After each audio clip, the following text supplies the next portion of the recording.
Hey, what's up, you guys? My name is Grace Lauren Taylor, and you are listening to episode 61 of the Trauma Dump Podcast. Thank you so much for joining us. Here at the Trauma Dump Podcast, we seek to answer the question, what is mental health? How do I take care of my own, and how do I support others? This week, we will be discussing the topic of coping with trauma through lyric writing with our very special guest of the week, Gosinicc. Be sure to go follow Gosinic over on social media. They are an amazing band. I'm speaking to the musician, Gosinic. Her pronouns are she, her, so please go check her out. You can follow Gosinic on all forms of social media. It is at Gosinicc.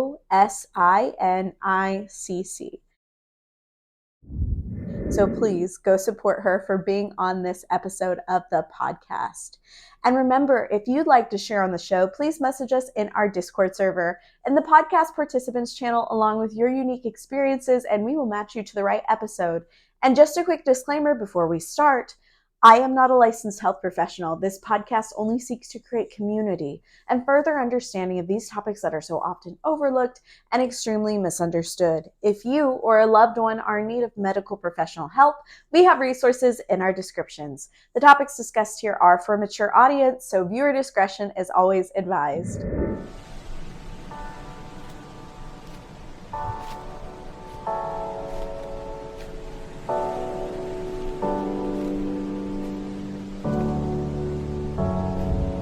And hey, if you're liking this podcast, please hit that like button and please subscribe if you're watching us over on YouTube. And if you're listening to us on Spotify or Apple Podcasts, please rate the show. That really helps us out a lot, helping more people reach this podcast. And if you like this podcast so much and you really want to support us, please share it with your friends. That really, really helps us out a lot. Any support helps, so if you feel compelled to, like, comment, subscribe, and share the show. All right, let's get into this episode.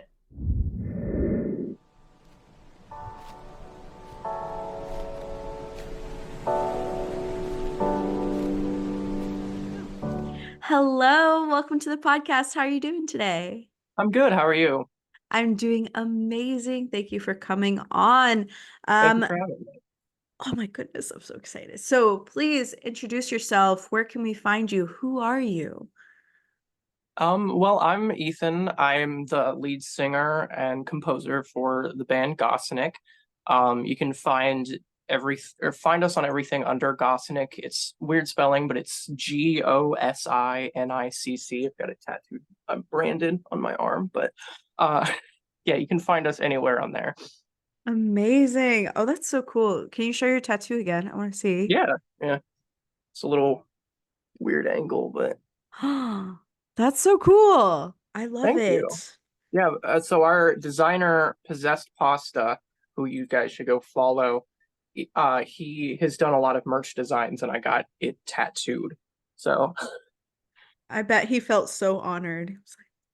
I hope so. Cool. That's so cool. Oh my Thank you. goodness. So, are you comfortable with discussing your experiences? Yeah. I typically I never really go into full depth publicly of like like trauma or anything like that, but it's definitely not something I've been secretive about since I like spew it through like lyrics and everything. So I think this is an interesting way to kind of like uh share my experiences more in depth. And I think it's an appropriate way to do it and kind of talk about how I took those and like I don't know, coped with them. So Yes, of course. What are your pronouns? I use she, her. I'm a trans woman. So if you're watching this and it's surprise, surprise, but I'm not very closeted about it. But I also, it's not something I've kept a secret, but I'm not very loud and vocal about it just yet because, like, I don't think we have like an extreme platform or anything, but it is something like that is talked about heavily, like through our music. Okay, amazing. I mean, I already knew, but I Yeah. just wanted to like let everybody else know Ethan uses she, her pronouns. Okay, so let's be respectful in the comments. To make sure that I'm not crossing any of your boundaries and respecting your experiences, please feel free to interrupt me at any time, and we can also take a break at any Sounds time. good. My priority is to make sure that you feel safe and comfortable discussing your experiences. My first question would be, can you share a specific experience or moment when writing music helped you cope with a traumatic event? I can definitely think of like multiple instances, but one thing that really uh, is something that I think of right off the bat, and it's something that I mentioned at our album release party back in February, the one that Claude Beauty Catlin was at. Um, the song "End It All" off of our album, our latest album. It's very, there's no real like deeper message behind it. It's pretty upfront. It's a song that discusses like suicidal like topics and everything. That that was one of the first songs that lyrically started for that album. I was going through a rough patch at the time, and weirdly, I couldn't even tell you exactly what I was upset about in that exact moment. I just knew that I was really upset. I had woke up one morning, and all I could think of was just kind of how I didn't want to be here anymore. And it was like right off the bat, like it's not like anything that day or even the day before kind of happened to like prior like set me off in a bad mood. I just woke up in a really bad, like very gross mood. Um, I remember at the time there wasn't much for me to do because I was very reserved. The first thing I thought of doing to kind of just cope and get it all out was just pick up a pen and paper and my acoustic bass, and I just wrote the lyrics for what I felt like. And that song never even really had any revisions lyrically or anything because the lyrics that I had written down were so raw and passionate and just authentic that it ended up being like what you hear in the song now is pretty much what it sounded like when I wrote it that exact same day. That's, first off, amazing. An amazing way to transmute your pain into purpose. That's amazing. Thank you. What a healthy coping mechanism. I'd like to think so. I think it's always important to talk. There's been multiple instances where I've talked to my fiance Charlotte many times, and she's helped me through quite a lot. So I'm very thankful for her. Very, very thankful for her. But I also think a very other healthy thing for me is just writing it down and kind of expressing it. A lot of people write in diaries or journals, something like that. I've never been one to do that. I like to create art, and a lot of what Gosinicc does is kind of like dark, and it's about the topics of the songs usually tend to go in directions that you don't hear in more of like a mainstream thing because it's about stuff that you typically don't want to hear about. Like it's stuff you would like to forget, but I think sometimes me personally, I tend to cling on to music like that a lot more because when I'm in that situation, I can relate to it and it helps me process and cope and uh, kind of learn from my emotions. Yeah, I mean, when did you first discover that songwriting could be a therapeutic tool for you? So I started Gosinic fully like as a solo project in like 2019, really. I was That's a whole nother story of like the origins that isn't really relevant, but I in 2020 is when the pandemic hit and we were all kind of like trapped inside and everything. Um it was right before anybody knew what like a COVID really was. I started production on the first album, Save Rock and Roll. So like the first solo thing you ever hear from us. Um, I started writing. The first song I started was "I Love You." It was about my fiance, and when the pandemic hit, that was it. That was the only song that I had written so far. When the pandemic hit, I found I lost my job due to the pandemic. It just shut down entirely, so I was like jobless. Everyone was. It was a very stressful time, and I wrote songs just kind of about everything going on in the world at that time. And I think that was when it clicked like there's a lot going on for everyone and I'm going to write down kind of how we're feeling and the chaos of it. in that moment. And it was honestly very early on in 2020 when all the lockdowns started and everything. I think honestly the lyrics weren't as personal to me on that album, but I still found a good way to just vent about world events. And a lot of that is very clear on our song Irreversible Sin that's actually featured on both albums. A lot of stuff going on with like when George Floyd happened. That upset me. And like I think a lot of people were upset by it just to see how like cruel everything was. So I think Irreversible Sin, I started writing that in like June of 2020 because I just remember sitting there and just being so upset just about the world and just thinking, how can people be so cruel? So I think that was the biggest instance where I was like, this is kind of therapy because like I need to write about this and kind of put in my 2 cents of how like I don't know, just how everyone's feeling, I guess.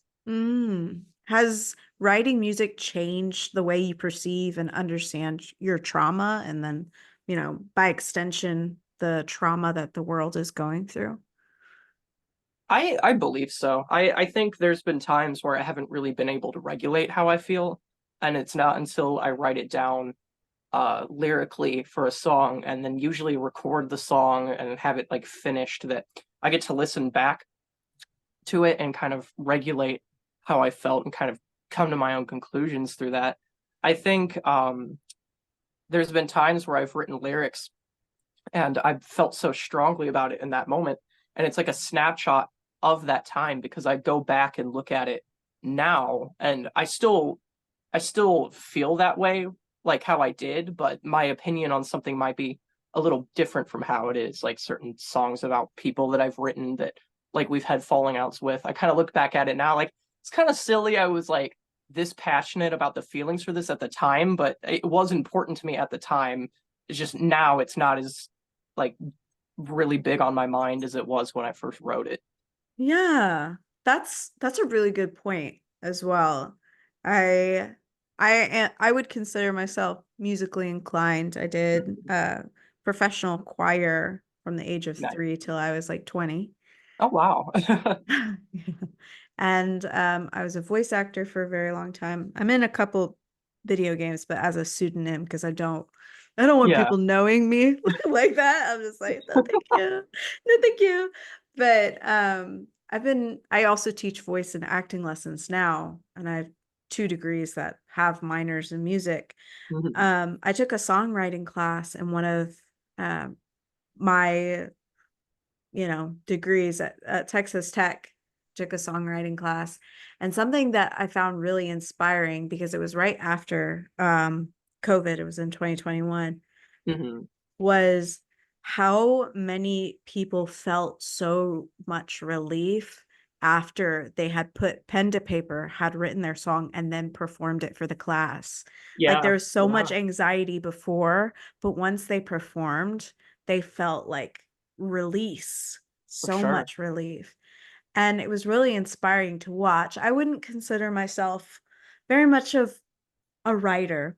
I Mhm. love to perform, but when I was writing, it was really challenging for me because I was like, I have so many thoughts and they're conflicting.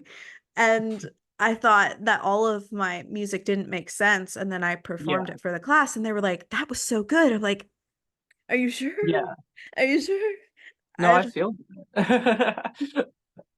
It's a very real feeling. I know that like I said, the first album there's a couple songs that were like kind of personal. I think the first one was kind of just like a compilation of like ideas I had for songs. Some of them happen to be personal, some of them happen to be about like current world events. There was no clear theme. With this last album that just came out in February of this year, it was 100% just passion project, just personal to everything about myself, and every song lyrically is just very set on that. And there were songs we played the album in its entirety in February with like the day it came out on stage. And there were songs that I held on to like so long, and it was scary because there was so much just about me in there that it felt so relieving to just get on stage and sing that in front of an audience. knowing that the rest of the world can hear it too, not like since the album was released. And there were songs that genuinely just felt like singing them and belting them out in front of people for the first time. It kind of got to just close off that chapter of like trauma from that time period that I had written so much about. It was like the perfect send off and like open door for change, like positive change, honestly. Wow. Oh, I'm getting goosebumps. That makes me so happy for you, Ethan. That Thank makes you. me so happy. That's amazing. And Thank you. I've listened to a couple of your songs and I showed it Mhm. to my fiance, Joey, and he loves it. He loves Nice. it so much. Um, he he loves it so much. I'm definitely going to link a lot of your music in the description, so people please check it out. It's amazing. Thank you. But something that I noticed is there's a couple of themes in your music. Do you think there are any particular themes or messages in your songs that you find yourself returning to? Definitely. I think in the first album I try to push more of like an activism message of like, things are happening. Like even though I said there's not a theme, I think like a reoccurring theme was things are happening. We need like it's up to us to kind of like stop it. And Mm, that kind of carries through into the second album as well, just because a couple of the two of the songs from the first one were redone for the second one, so some of those themes kind of carry over. I think mainly though in the direction everything's going from the latest album and moving forward, it's a lot of just embracing yourself, honestly. Because obviously I've grown up. Not only am I like trans, but I'm like alternative. I've always kind of just had like this mentality of being your true authentic self. I've never felt the need to like blend in or kind of like change myself to fit in, like to be liked or anything. So I think one of the biggest reoccurring messages there in the music is just like be yourself.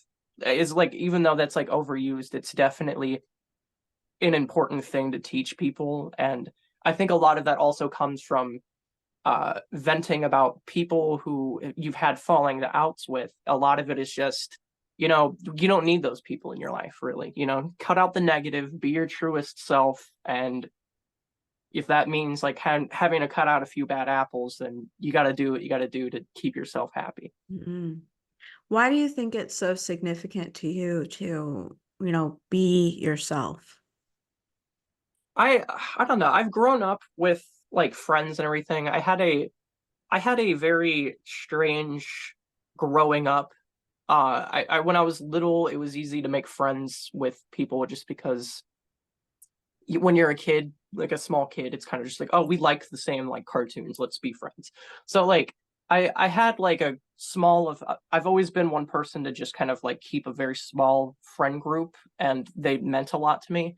Uh it was hard for me to fit in because I was so different. I had really long hair, and since I am trans and I was perceived male the majority of my life growing up, I was bullied a lot for having very long hair and just liking to be more feminine. I always wanted to do stuff like paint my nails and everything, but I would like double down from not doing that just to avoid getting bullied. And I think that's something that I went so long in my life just trying to, it's like I didn't try to fit in, but I also held back elements of myself that just to avoid just being hurt or getting bullied or anything. And I think like becoming an adult and finding like individuality in myself, I've just allowed myself to just very much run with who I want to be. And I look back at some of my friends that I've had falling outs with over the years, like growing up or just growing apart from someone, because that's bound to happen. And I still feel like so many people I've known personally have held on to just trying to fit in, and they have very little self character, and it's honestly very upsetting because it's someone I used to care about, and you kind of just watch them fall down these paths of like not really having too much character because they spent the majority of their lives trying to fit into what like a societal kind of thing wants them to be. And I don't know, I think it's very important to just, as long as you're not hurting anybody, be what you want to be and like do what you want to do, really. I mean, I get that too. Um, I really resonate with that. I went to Yeah. 14 different schools growing up Oh, wow. because yes, almost every semester was a new school because I have ADHD and dyslexia. And so whenever I was hitting like a roadblock in school, instead of, my mom teaching me how to problem solve, she was like, okay, we'll just move you to a different school. Mhm. And so I was always the shiny new toy in school, like with all the new friends. Like everybody wanted to meet me. And I don't fit in, which I'm fine with, I'm Yeah. chill with. But It's once you hard reach, to, it's kind of hard to like feel that when you're growing up, though. It's something you can learn later on in life, but yeah, yeah. once you reach like a certain point of people, you ask people to come over and then they don't because they think you're weird and you keep getting told over and over that Yeah. you're weird, you're weird, you're weird. Yeah. It I, was I had a a lot. best friend growing up. We were very, I always viewed him as like my best friend of all time. And he was a good friend. But I think like the more time went on, it wasn't very mutual, but we were drifting apart. He kind of started losing interest, and it was something that I didn't know for a long time. So like in my head, like, oh, we're still like best friends. And I through time, like I could tell like he was losing interest and kind of just didn't want to be around me. But like it was a very hard pill to swallow. I remember one time I would call him all the time and be like, "Hey, do you want to have like a sleepover?" And in the beginning, it was all the time. We were like staying the night at each other's houses and everything.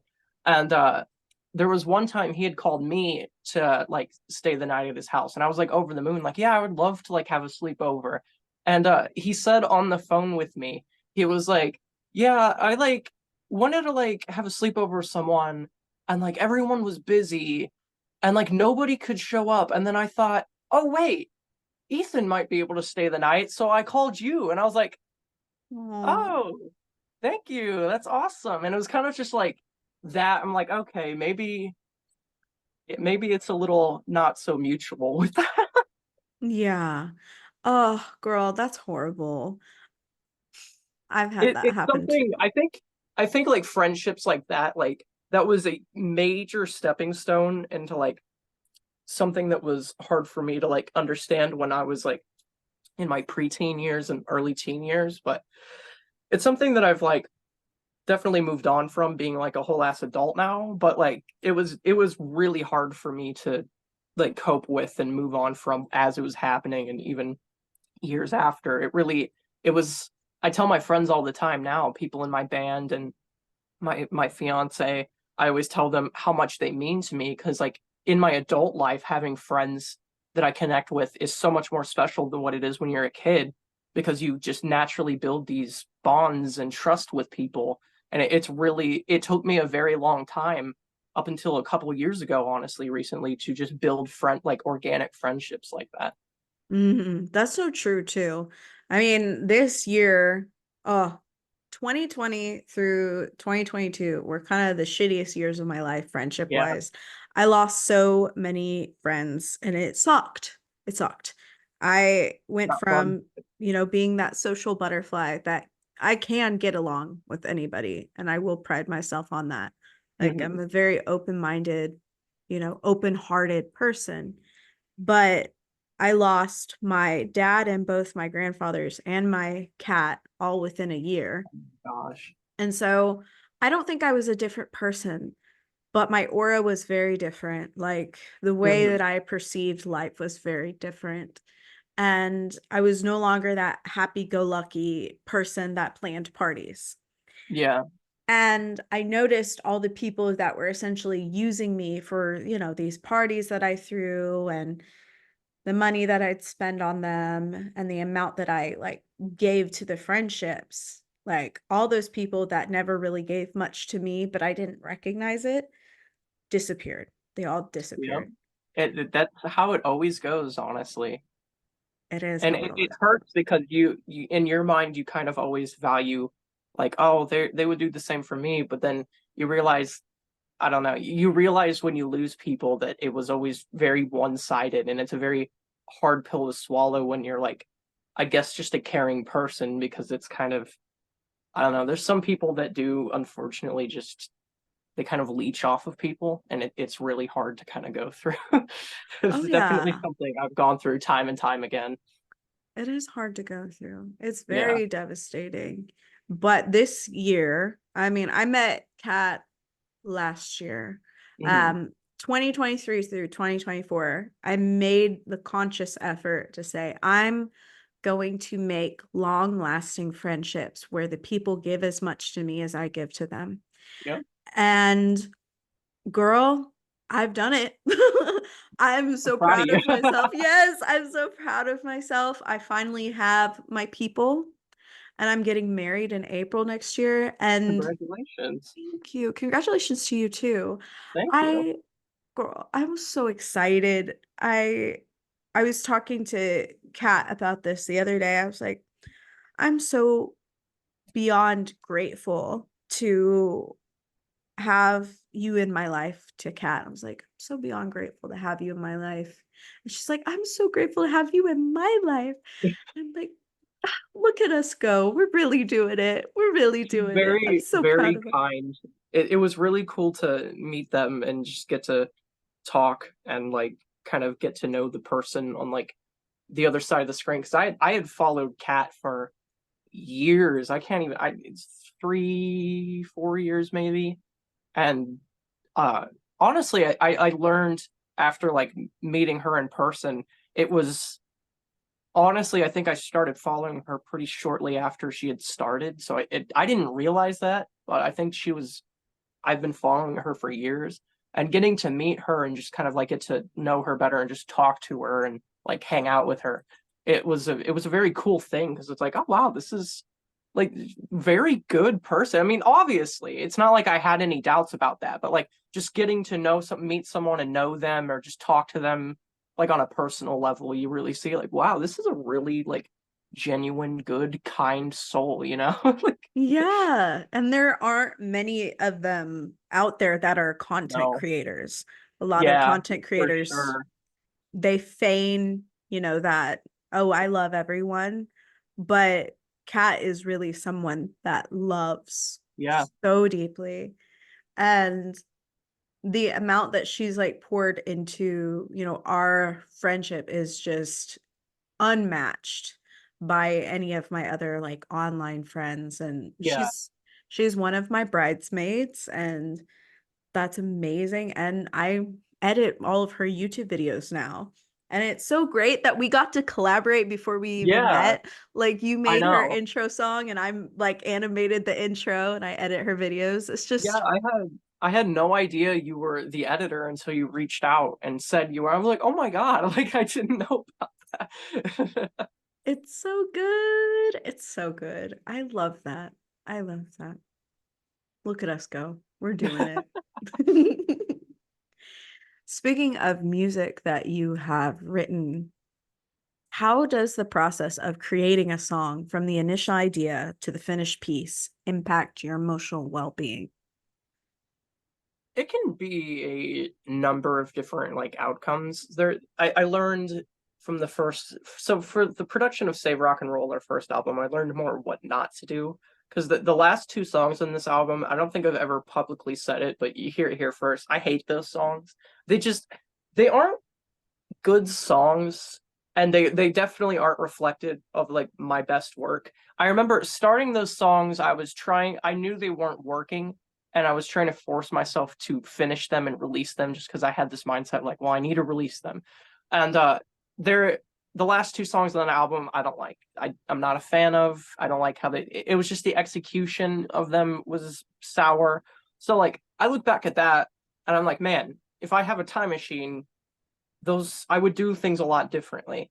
So there's times where songs can be more stressful to start and finish than what they're worth, and I've learned to just kind of let that go and not force myself to finish them because they're not going to turn out great. And for the second album, there are plenty of songs that will never see the light of day or go any further in production just because like they weren't working. On the other opposite end, which seems to be way more frequent, starting a song and when it's working and I am writing it and composing it, because with Gosinicc, I write and compose and perform nearly everything. On the last album, Pretty, we have more of a established live band that goes and plays shows and everything. But for the most part, writing everything was mainly like me and composing. We went to the studio to record a couple songs, and it was a very traditional sense of like the full band recording all of their parts and everything. My guitarist Hank came over, and I honestly think besides me, he was like the most heavily featured on the last album because he has guitar tracks on, I'd say like 75-80% of the songs on Pretty.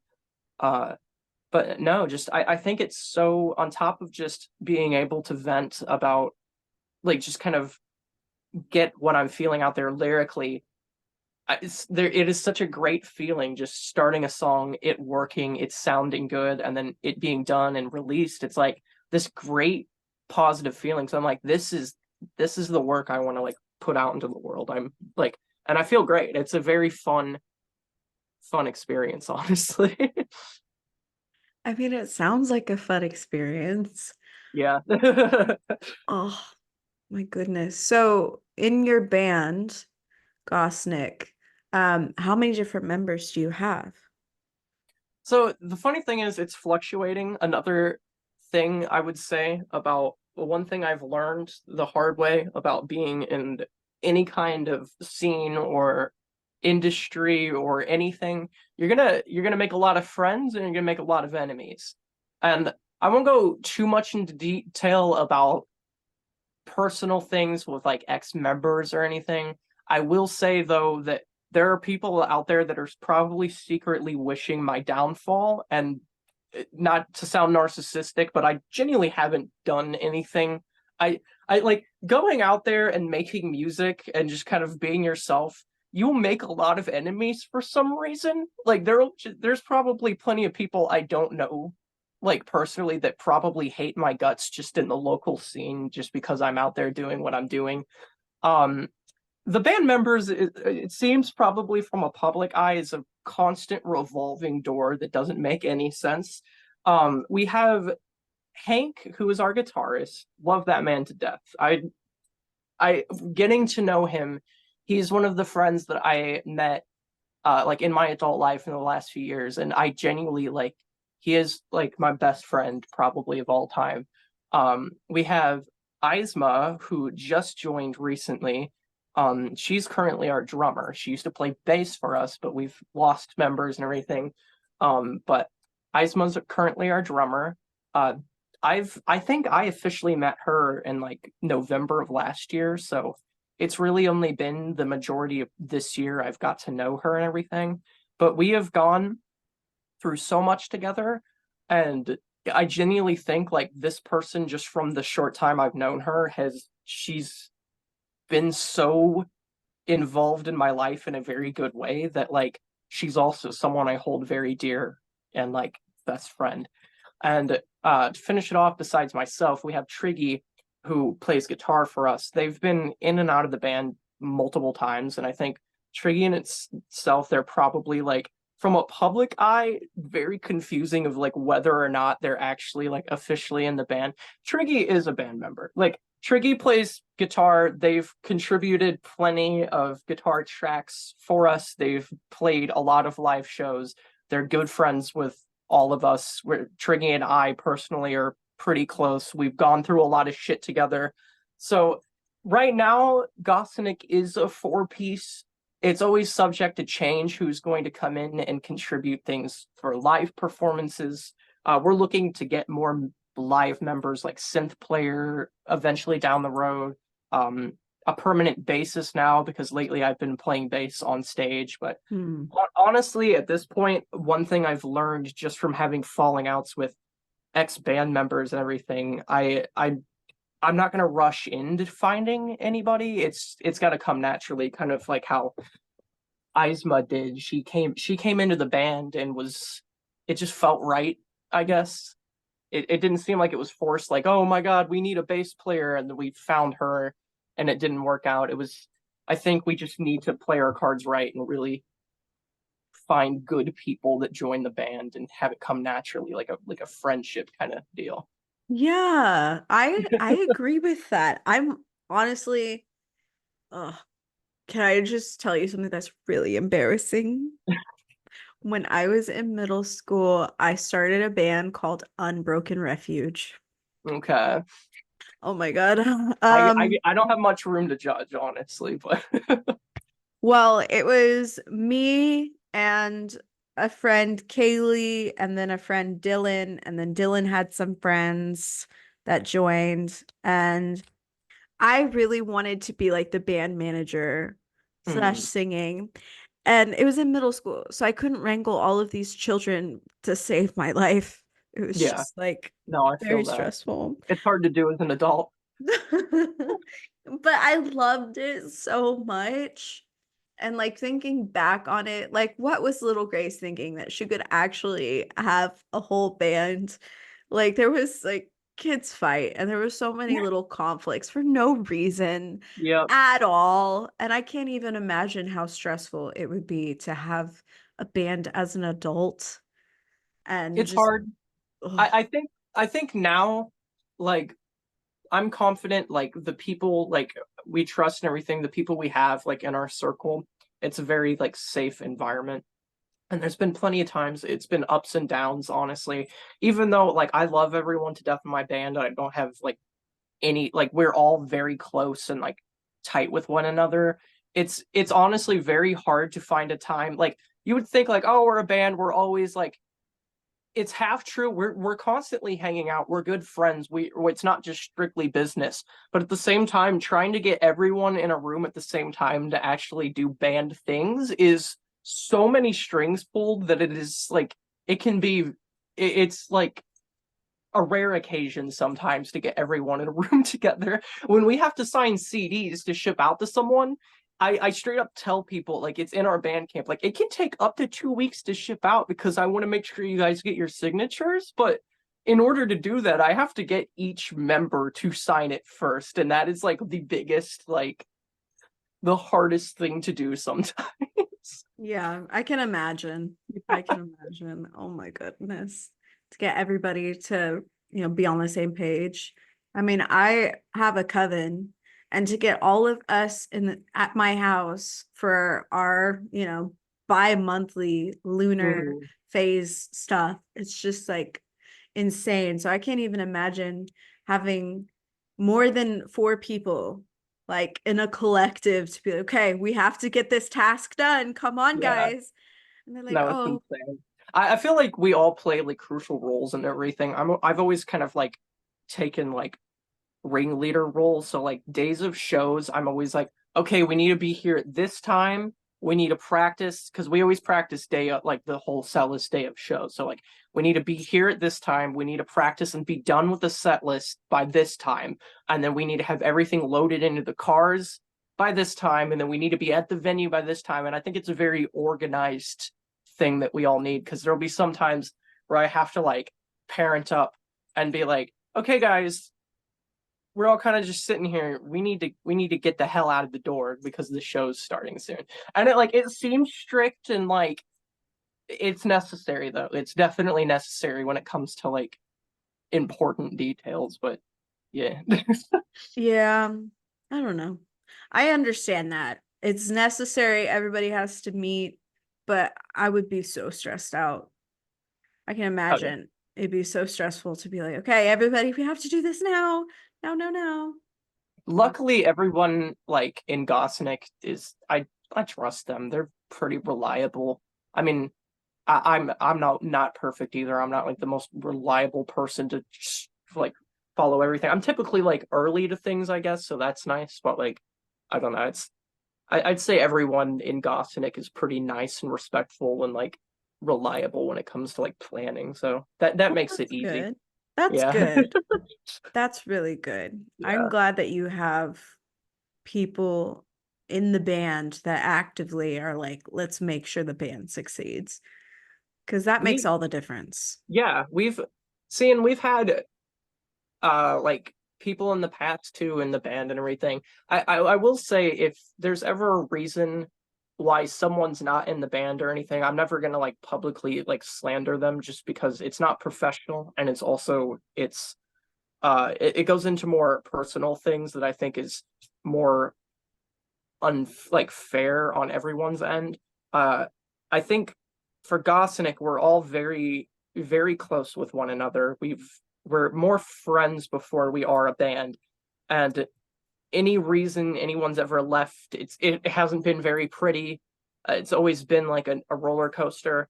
I will say that if there's any reason someone's not in the band, it usually has good reason, and I just ask that everyone always respects everyone's reason, not just the band, but the people who aren't in the band any longer. We've made in the past, we've had to like hire people and kick them out, and by learning just very not okay things about them. Weirdly, in the past, we've had people join who ended up being transphobic, and I have no idea how that even happens when we're so upfront about who we are and everything. So it's like, it's just a very weird, very weird time, honestly. You join a band where there's a trans woman as the lead singer and like, you know, front runner, and you're like being transphobic. It's weird. It's a crazy ride. I don't understand. I don't get it. I don't get it either. I It's don't not like we're being understand. secretive about it either. Like, just don't be a bad person, you know? Like, Yeah. I don't know.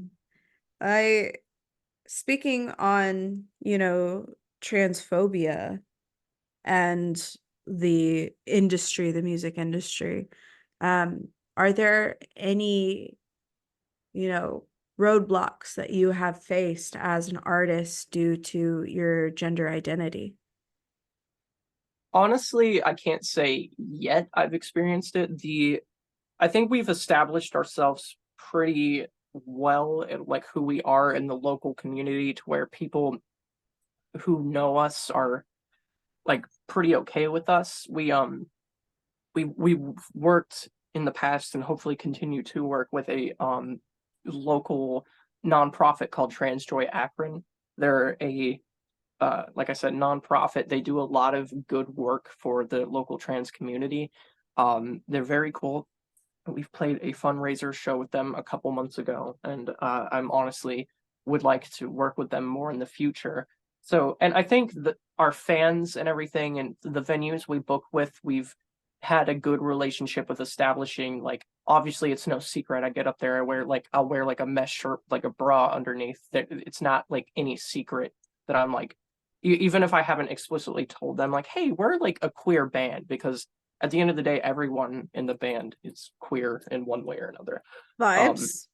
None of us are straight, or like fully, like, we're all in the LGBT in one way or another. But yeah, it's no secret. I think there's been times where we've played with bands and they don't get a good read on us, because one thing I've learned about being like a smaller musician is, in the beginning when you play a lot of shows, it's kind of just random. You kind of get thrown onto like a bill with like 4 or 5 other random bands that were just ultimately just picked from a hat at random. It doesn't matter if the genres line up or anything. So sometimes you can get kind of thrown into a crowd of like weird vibes. We've played bands, they'll go up on stage and like they'll be nice to us and everything, but then they'll go up on stage and be like, we honor good old fashioned traditional values, and who's here to like, and I'm like, ugh, like, what are you talking about? So Oh no. yeah, Oh it's a no. wild ride, but luckily, and like, it's sad that I have to say luckily, but luckily it's been a very, I'd like to think, welcoming scene around here with who we established. I think in our benefit, we've never been secretive about anything. So like we have always like garnered a very safe environment for our fans and everyone involved. So it's been nice so far, luckily. That's good. That's good to hear. That is Yeah. really good to hear. I'm glad that you have been safe because I'm from Texas and unfortunately, horribly, trans people are not safe here. And Yeah. that really sucks. There's definitely parts of, or let's see, we're from Akron, Ohio. There's definitely parts where we kind of venture out that we played. I won't drop the name of it, but that we played a venue one time that was kind of further out, like nowhere, and it was kind of like hillbilly town. And we got there, and I was kind of just under the impression like I gotta be like careful in this area. So that it's definitely there's times where we would like venture far out and like just because it's a little supportive close to where I'm at, you can kind of go 30 minutes in another direction and it really won't be the same vibe there. I live in a smaller town that's kind of on the outskirts of Akron, and it's mainly like old conservative area. So like I'll go out and I'll just be wearing baggy clothes and like eyeliner or something, and I'll still get weird death stares from old people. I'm like, dude, this is tame. Like, trust me, if you're giving me weird looks now, just wait until you see me when I'm like dressed up like this. Like, Yeah, it's hard to be a vulnerable goth girl just yeah, serving always. It's just really hard. it's hard. Yep. Mhm. I love it. I do really appreciate your style and your look. It's very Thank beautiful. you. 10 out Thank of you. 10. I love the red, especially. Thank you. Gorgeous. Show the camera. You have to speak so they see. Yeah. It's so good. Oh, I Thank love you. it. Amazing. I have another question about your family. Are they fully supportive of your amazing career? Career, I would say yes. So, as far as family, like biological, that's something I don't have a lot of. And the ones that I do have, we're kind of, as of right now, not on like speaking terms. Not even kind of, we're not on speaking terms. I have my mother who is very supportive. She's she has always taught me like LGBT like rights and everything and to be inclusive. Um everyone pretty much in my family almost has had some kind of connection to music. My mom worked for a bunch of magazines and went to college for like or music production. She ended up dropping out, but she was very much in love with the idea of doing something in the music field for a very long time. She's interviewed bands that are some of my biggest influences of all time before I was even born. She's interviewed I love Stabbing Westward. She's interviewed Stabbing Westward, uh Christopher Hall. And fun fact, if you Google how did Stabbing Westward get the name Stabbing Westward, she's not credited, but the definition that Google gives you is my mom's interview, like the question she asked him. And it's just crazy to me because like they're probably number one as far as like sound influence for Gosinicc. So it's a crazy world in that sense. That is crazy. That's beautiful, though. My dad's side, which I'm not very like good terms with, they despite that, they've had a pretty rich history in just like music. Like they've always played a lot of instruments and been in a lot of bands and kind of established themselves locally. It's not like they ever like blew up or went everywhere, but like there's a dude who runs a music store that I go to, I buy all my instruments from. He's very, very much like familiar with my family and my last name and like knows everything about like them coming in from when they were little. So I definitely have some kind of a I don't think as far as like Gosinic and my dreams and everything have never really been neglected on that end. So that's nice. Yeah. That's hard that they don't support your personal identity. That's honestly devastating. I hope they fucking wake up and stop being closed-minded. I don't think they will, unfortunately. It's something that I kind of accepted even before I realized myself that I was trans. I definitely think it is scary because I've never flat out told them. But it's no secret the more public I go as Gosinicc and the more I push like just activism, it's no secret because if you Google Gosinic, you can see me like being outwardly trans. So like they might know. I've never explicitly told them, and it's been honestly ever since I've started like going forth with my gender identity, we haven't been on speaking terms. But yeah, it's a hard thing to swallow because obviously you don't want to like lose connection with your family, but honestly I've grown to kind of like accept that that's just how it is, and I find a lot of like comfort in just kind of creating new family that isn't really blood related, honestly, because there's multiple reasons why I've had to cut contact with my family that go way beyond just trans identity, and it's tough, but I mean I try to value my mental health and what I'm going through, and it had to do with not really speaking to these people anymore. I On the album, that's something I actually kind of vent about. In there's a whole slew of songs on there that kind of deal with that topic that are probably the most personal, kind of gut wrenching songs for me to have made, and it's insane to me because that all of that is still going on. As of this month, we're recording this in early August. As of this month, there's going to be new chapters unfolding in my life that are going to continue to like kind of get chaotic and everything. And those songs that I've written as a result might factor into it. So it's a very weird, goofy, ongoing story in my life that's unfolding. That's just like a never ending like flu of just like messiness kind of. Wow. Oh, messy. It's I not mean, fun. yeah. Sorry, go ahead. No, you go. You go. My brain I is was just gonna processing. say, I think like one important thing though is I'm always dealing with it. It's fun to kind of it's not it's important to hold the people you value very close. I think over the years, I think in between releasing Save Rock and Roll and me starting Pretty, the latest album, I've kind of gone through all this stuff with my family and discovering I was trans. And it was a lot to take in and process, and I got to vent through my work and my art and let it out in that sense.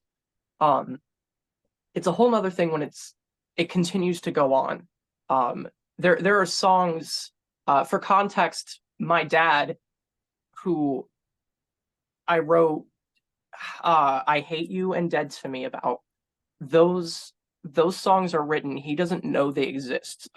He is in prison and he's getting out in 2 weeks. So when he gets out, he's gonna find out about everything kinda, and he's gonna look in and like hear those songs, and it's kind of like a very real thing that's going on, that he's gonna like find out and learn. So it's just this never ending like cycle that continues to develop.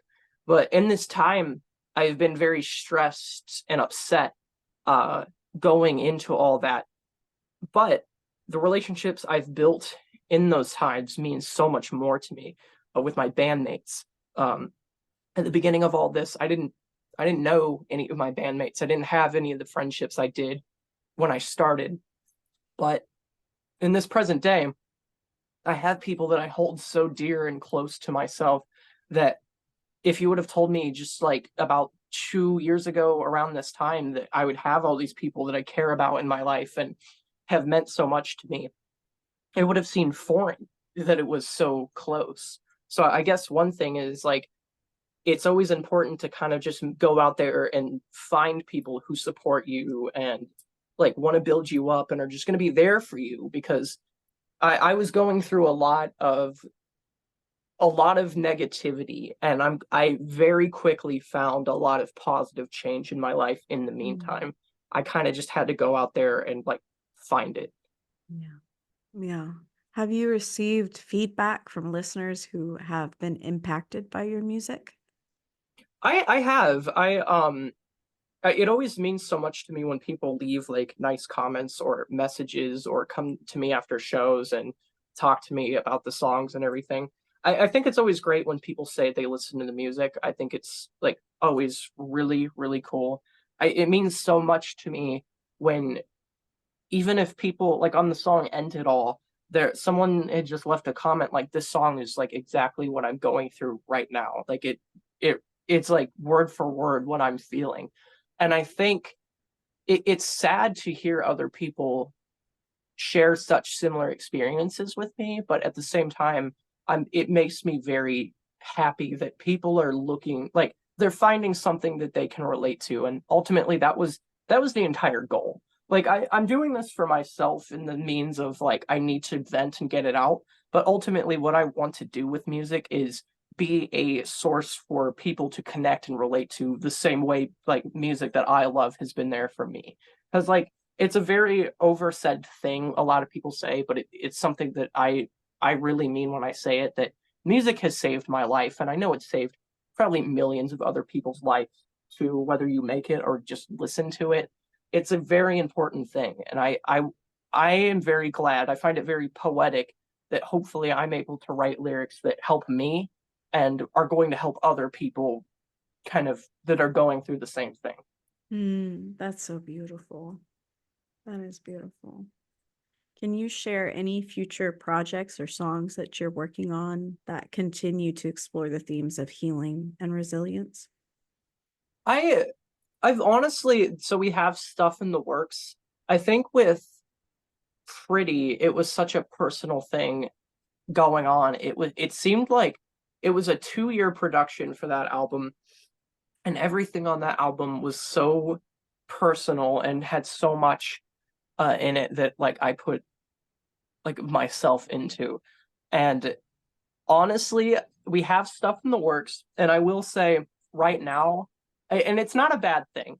Right now, we have stuff that is set to release in the near future, and I will say that the contents of the songs that we have set to release soon aren't very personal or like, I guess, something you would like listen to cry to. Like some of the stuff we just released, it's more, I think me personally, I went into this so much, I put so much emotion. It just seemed like ending the album was like the send off to all the shitty things that happened, that I was like, okay, I need a little break. I'm going to take some time on myself and enjoy the good things. And we're working on an EP right now. It's going to be like 5 songs. And I will say the EP is ultimately just silly. It's like, I think a little fun look into just like, there's songs on it that are still like dark in nature. They discuss like death, but it's not like, oh, this like tackles on depression or anything like that. It's more just like a bouncy like Invader Zim kind of look at like fun, dark, fun times kind of. We have singles set to release too that are also like that. There's a song just about lesbianism pretty much that I'm working on that's going to release as a single, but like other than that, nothing drafted. But Gosinicc is definitely not going to ever end the topic of like venting through music to like for people to relate to. Mm-hmm. That's beautiful. Oh, I'm so excited to see more of the journey, because that's so exciting that, yes, you've transmuted that pain into purpose and you've created such amazing music and work through Pretty, and you're like, okay, I have healed that part. Let me Yeah, just go off and be a goofy lesbian. Let me just go off. that's pretty much what it is. Because like I'm still, I remember I made a little documentary of the making of Pretty and everything. And I've said this time and time again. I've already said it like a million times here, but that album really did like, I can't stress enough how much that album like really just took every shitty event from the last 2 years and put it into an art form for myself to release, to kind of just let it all out. And the day it came out, I got up there, I sang all the songs. I sang some of the songs probably more passionately than I ever had or will in the rest of my life, because songs like I Hate You, that we sang it for the very first time that day, it's like the moment I started singing those words, we're releasing the album live in like oh my God, I just realized it's like 2 weeks from now of recording this. So by the time you guys are listening to it, it'll be out. It's the live album of the entire album release. So it's like every song on Pretty live plus some other ones. Playing those songs for the first time, singing I Hate You, you can hear it in my voice if you listen to it. I'm just so, every emotion I felt in that moment with writing it or leading up to it, it was me just bellowing it out. And like, it's like the second those words left my mouth, it was almost like that was genuinely like some kind of poetic send off for me, actually like ending those emotions in that like chapter of like my life, honestly. So it's a very, very cool thing I'm glad I got to do. That sounds like an amazing thing that you got to do. And I'm genuinely so proud of you Thank you. for getting that shit done. Oh, it must feel incredible to be like, yeah, I did this, and it's out there. Yeah. It is nice. I'm very, very grateful to have, even the people I've had falling outs with, there's a time like in my band and everything, there's a time obviously where we didn't like have any negative like feelings for one another. Everyone that was there during the process of me making that album or just us recording or playing the show, I couldn't have done it without any of them, because when I first started Gosinic, it was just me. I couldn't, during Save Rock, I couldn't play shows. I couldn't do any of that by myself. I always knew this would involve people way beyond me, and it would go so much further in order to get to the point where I am now. So I'm proud of myself for the way I've come, but I'm also very proud and happy with all the people in my life, all of the fans that have supported us, everyone in my band who is in my band now or contributed in some way in the past. Unless you were a transphobic piece of shit, I don't really care about you. But like, for the people that have contributed something, even like if we don't really look too fondly of each other now, I'm grateful for the times we had and the moments we shared together, honestly. That's such a beautiful way to put it. It's like, I don't need you in my life anymore, but I can appreciate what you provided for me in my life, and, respect the hell out of you, but I don't want you here anymore. Yeah. That's it's probably going to continue to happen. It's a very negative, not fun thing I don't think anybody wants to face in life, but it's just, you got to keep your head up and keep going with it. It's bound to happen, unfortunately. But I mean, like currently in my life, I'd like to think, I'm pretty cool with everyone. I don't see any end in sight for the foreseeable future, but it's just, there's moments where even this year, the year started off so strong where the album came out and I thought all the crappy things that I was leaving behind were over and it was only up from here. And for the most part, looking back, it has been a very positive change in my life. I've gone through a lot of good changes. It was good to get it all out. But this year afterwards, there's been a very fair share of really bad, shitty things that happened that I could have never have seen coming. And ultimately, that's just life. It's going to happen. But there's been things where I've been like, man, maybe I gotta quit. Like, I can't keep doing this. But it's just the cycle of life that continues to go on. And even though I kind of just said in the EP coming up, there's not anything too personal, I'm still allowed to sprinkle a little bit of personal things going on in my lyrics. Even if the songs are goofier, I've been able to cope with things after Pretty going on with lyrics going in like to the future. So it's just the cycle of being an artist or just living life, I guess. Yeah, it's definitely a cycle. Yeah. Speaking directly to our listeners, what would be your message about writing music to help you heal? I honestly think like just do it. If it's something you're interested in, if you think any kind of art or like music is your way, if you've heard what I've been saying and you want to apply that or you've thought of it before, I would do it. I Going into this like creation of Gosinic, recording the first few songs, I will be first to say, and I mean this like with every fiber like of my being, I had no idea what I was doing. I didn't know how to record music. I had never written music. I've only ever like played instruments. I didn't know how to compose. I didn't know how to write. I didn't know how to like record music. It was all something I learned in a very short amount of time, and I didn't think I could do it, but you're not going to be able to do something if you hold yourself back. So if I had never pursued it the way I wanted to, I never would have been here today. So if you're thinking it's something you want to do, it's the least you can do is give yourself the chance to try. Don't be worried about like not being good at it at first, because you may not be. I think every artist is going to look back at their old work and be like kind of like shunned by it. There's plenty of stuff I've recorded or lyrics I've written I look back at, I'm like, ugh. And that'll be things that have released or things that don't release. And that is something that is just being an artist. There's songs that I've released on Pretty that I'm extremely proud of now.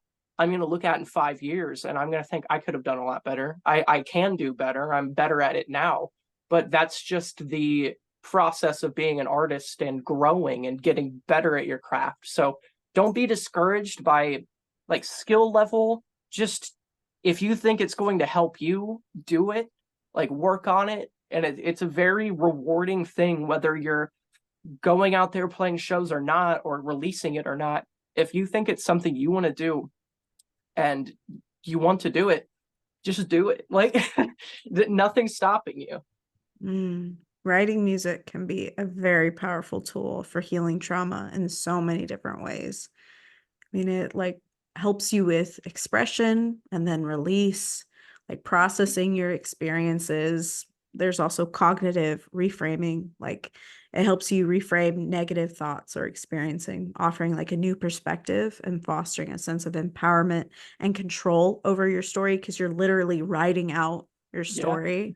Yeah. It helps with, mindfulness and focus, and helps with connection, creating community. Like once you start sharing what you've written, it helps you build connections and reduces feelings of isolation and provides you with a sense of community and support, and also self-discovery and growth. Like the journey of songwriting encourages self-reflection and can lead to greater self-awareness and personal growth, helping people heal and move forward. If you don't feel like you can write music, journaling is another really good one to work on, or poetry. You can always, like, songwriting is poetry, but there are different formats for poetry that could be beneficial. Like writing down everything that I went through, journaling really helped me create the life that I have now, where I was like, something that was like a constant thing in all of my journal entries was like, I miss singing. I miss being on stage, because it was my whole life from the age of 3 was being on stage. And I was like, I don't want to perform, but I miss singing. How can I perform when I like don't want to perform? Like, how can I sing if I don't want to be up on stage? And my grandmother, my Mimi, was like, hey, don't you have a teaching certificate? I'm like, yeah, I do. I just got it just because. She was like, why don't you teach music? I was like, oh, okay. And ultimately you're performing in like multiple senses. I'd say what we're doing right now is still getting in front of people and creating a form of art. There's so much beauty in art for venting. There's so many different kinds of art, and I think all of it is beneficial to just help people regulate, whether you're painting a picture or anything. I mean, when I made the Save Rock and Roll album cover, that was me drawing it, and somehow I was going through emotions then. I wasn't planning on making an album cover or anything. I just drew it out of like, it was a weird way for me to vent and get like emotions of how I was feeling out. And I just drew this thing and I was like, hey, this would make a cool album cover. So it's just like whatever form of art or content you want to create, it can be very, very therapeutic and fun to do, honestly. Mm. As a way to wrap up, speaking to our listeners, what song would you recommend from your album Pretty for them to listen to? It's a good question. There's songs on there that I'm pretty proud. I would say so far that album is my best work. So there's a lot of it I'm like proud of. I think as far as venting and like emotion kind of on like theme with like the topics of today and discussion, there are songs like I Hate You and Dead to Me that are kind of like a two-parter song that were probably the most personal on my end. There's even songs right after that. There's End It All and Purgatory that were the like songs about like suicide, and the songs that I took to kind of help me regulate my emotions in that moment and kind of prevent me from doing anything. So I think honestly the album is a very emotional, raw, lyrical thing that I went through. There's all kinds. I think there's a little bit of weirdly getting more personal on an album like that. I feel like a lot of more people can relate to. I think a lot of people are going through all kinds of stuff, and they may not be going through the exact situations I was going through word for word while I was writing those songs, but I think a lot of people can take what I'm going through and kind of like apply that to their situation. So honestly, there's songs like The Blue Light that I wrote years and years ago for the first album that was about a falling out with a friendship and leadership and stuff like that. So I would say just give it a listen, show what songs you would like. There's songs like Concept Unification that is instrumental, but it uses samples from an old like VHS tape that has to do with like transness. The VHS tape itself isn't about being trans, but I spun it in a way to kind of make it about being trans. And there's just all kinds of stuff. There's all kinds of emotions. So there's a lot. I can't really pick one, unfortunately, but there's some songs on there that I think I'm proud of in this very moment, and hopefully you guys kind of like and relate to them. I'm sure they will. I'm sure they will. Do you have any resources or recommendations that you'd like to share? I would definitely. I don't really have any off the top of my head. I would just say from personal experiences. I think I'm definitely see in all this time I haven't been through like actual therapy. That's something that I'm definitely seeking out to do because I think it's beneficial for everyone. Depending on who you are, I think therapy is. I've never want to like demote therapy as an option. So like just always try to seek out help from people you love or someone that you trust. You can do things to try to better your like just self-image by taking care of yourself, just kind of doing new things that you've always wanted to do. Go try something new, you know, like there's a lot of things in my life that I've benefited from was always something that I'd never done before because you got to start something somewhere always. You and I don't know, maybe something can come from it and you can change your whole life for the better doing something just by pursuing something you would like to do. So I guess just kind of be kind and be yourself, honestly. I know it's like a boo kind of answer, but it's something that I think is really important. It is very important. It is very important to be kind, and it is very important to take care of yourself. And you deserve to be taken care of. If you don't know a way to take care of yourself, or you're stuck in, angst and fear and self-hatred, I would strongly also recommend joining our Discord. It's anonymous, it's free, it's peer support. There's over 300 people on there that you can chat with and reach out to if you need any form of support. There are amazing people on there. I really recommend it. I'm not as active in it, I will say, but I've definitely like seen, and I think it's a really cool, like, supportive place. So that is definitely an option for anyone listening that would like to join, or they like need that. I think I can personally say it is a good choice. I think like building from that to local communities, it may seem like there might not be. I just learned about organizations such as Transjoy Akron as of a couple months ago. So it's like there, if you look for it, kind of look into it, there's always going to be a local community that may be there to help you in whatever you're going through, and just try to seek out like just like-minded individuals like you that are maybe going through the same thing, or and the same kind of like groups as you, and like topics. And it's a very fun thing to do. Getting to know myself in the trans community around here has been a very fun, exciting, like welcoming thing, honestly. So there might very well be something out there for everyone like that. And if you can't find those people, maybe that's a sign that you need to be that person for everyone to come to. Make your That is own very group. true. I felt like I kind of, going into creating Gosinicc, I felt like my voice wasn't really heard, and I was seeking that out from other people. So I just chose to be that voice. So Hey, me too. Me too, girl. Look at us go. Yeah, I saw so many like quote mental health podcasts, and there was nothing personal about them. It was just people speaking at me about, oh, you'll get through it, you'll get through it, you'll get through it, or like, I don't know. I never felt seen or really yeah, represented. And so I was like, okay, I'm gonna make one myself.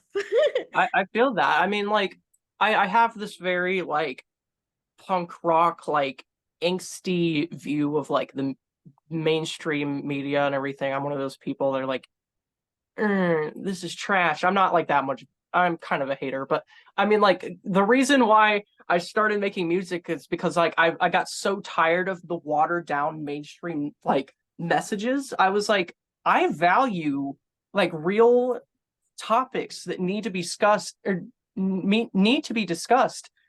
I felt like no one else was doing it, so I'm like, I need to step up and like go and say things that are raw and like important and everything. I say things in my lyrics that aren't like, I guess, like radio friendly or mainstream friendly. You wouldn't hear it on like the top 40s list because of the kind of vile topics it can get into. But in reality, I think a lot of people need like a message like that, because a lot of people tend to tiptoe or avoid talking about serious subjects like that because it's so heavy. You hear a song about like that kind of goes into detail about wanting to like commit suicide, and it's not something a lot of people want to hear. But I can tell you that a lot of people genuinely hold on to that, and they hold it to such a high standard because it helps them through it, and they know that they're not alone and feeling that way, because it's unfortunately a very common way to feel. So just, I think knowing other people out there can relate to your experiences and letting you know that you aren't alone in things like that is very, very important. So I think we need more people to go out there and just try to help in any way they can like that. Yes, we do. Yes, we do. I'm very proud of you. Thank you so much for Thank you. sharing your story and your music. Oh, this was Thank you for having me on. I enjoy the podcast. I enjoy like what you're doing. I enjoy like just the message you're like putting out into the world. I like that you invite people from all around to talk about their experiences, because like I said, like writing music and everything, inviting someone, just listening to a podcast and hearing that stuff too, and hearing people go more in depth than they couldn't fit into like a 3-minute song or into like a video, whatever they're creating. It's very important to kind of hear too, because that gives you another whole nother level to experience or like connect and relate to someone. So it's a very cool thing you're doing, honestly. thank you. Thank you, Ethan. I appreciate you so much. I Um, appreciate you. oh, this is so good. Everybody, please go follow Gosinic over on TikTok, Instagram, YouTube, all of the things. It is GOSINIC. INICC. Go follow. Go follow. Okay. Thank you. Thank you. Bye. Bye. If you're watching us over on YouTube, here are our memes of the week, carefully curated by those amazing people, over on our Discord server. Now let's get into those memes.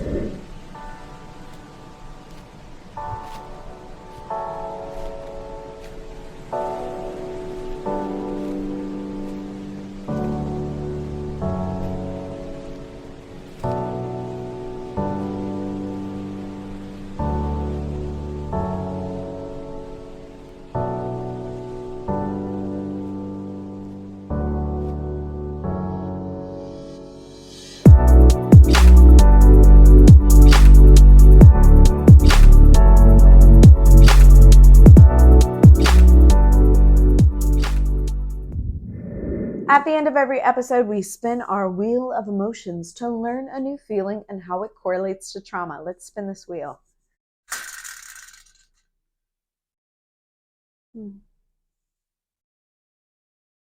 Okay. It landed on despair, powerless and vulnerable. When things happen to us that are horrible and completely out of our control, the first response that is really common is despair, sadness, anguish, because you feel powerless. Like there's nothing you can do, and there's nothing that you could have done to prevent the trauma. This happens a lot. When things are out of our control and horrible things happen, we don't know how to rationalize it, and so we despair. I felt a lot of despair when my dad was hit by the car in our front yard. I felt a lot of despair when I wasn't allowed to see him in the hospital because of COVID restrictions. And I felt immense despair when we had a meeting of our family to discuss how he would never recover and he would pass away very slowly in hospice. Despair is very universal. Everyone in their lives is going to feel despair at one point or another, and maybe multiple times. I just want to let you guys know that you are not alone. You don't have to go through any of it alone. I am very grateful that whenever I feel despair, that I have my fiance, that I have my friends that I can rely on, that I can speak to about it, and that I have you guys. I know that you guys are always there for me, and I couldn't thank you enough. If you need support for what you're going through, please join us over on our Discord server. It's anonymous, it's free peer support, okay? If you need to talk about what you're going through, please join us. The links are in our description, okay? And if you already are on our podcast Discord, thank you so much for being here. Thank you for watching or listening to the end of the episode. I really, really appreciate it. If you want to support our podcast, we have a Patreon. Different tiers can get you a bracelet. That is a handmade bracelet made by me, Grace, or you can get a sticker like the one on the back of my computer. Those links are in our description. Any support helps us out a lot, so please like, share, subscribe to the show, and rate the show if you're listening to us on Spotify or Apple Podcasts. Remember, you are capable of a fulfilling life in spite of your circumstances and your trauma. May you rise again from the ashes and be filled with peace, hope, love, joy, and understanding. I will see you guys in the next episode. Please stay safe, okay? You are loved, and you don't have to go through any of this alone. Goodbye.